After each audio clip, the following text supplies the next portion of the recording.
بسم اللہ الرحمن الرحیم۔ السلام علیکم ورحمۃ اللہ وبرکاتہ۔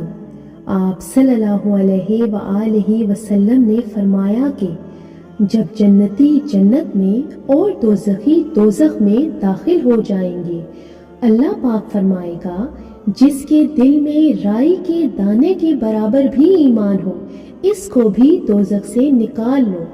تب ایسے لوگ دوزخ سے نکال لیے جائیں گے اور وہ جل کر کوئلے کی طرح سیاہ ہو چکے ہوں گے، پھر زندگی کی نہر میں یا بارش کے پانی میں ڈالے جائیں گے۔ اس وقت وہ دانے کی طرح اگ آئیں گے، جس طرح ندی کے کنارے دانے اگ آتے ہیں۔ کیا تم نے نہیں دیکھا کہ دانہ زردی مائل پیچ در پیچ نکلتا ہے؟ جزاک اللہ۔ ہمارے چینل کے ساتھ جڑے رہنے کے لیے اسے سبسکرائب کیجیے، اور اگر آپ کو ہماری ویڈیوز پسند آتی ہیں تو انہیں لائک اور شیئر کیجیے، اور ہماری آنے والی ہر نئی ویڈیو کے نوٹیفیکیشن کے لیے گھنٹی کے بٹن کو دبانا نہ بھولیے۔ شکریہ۔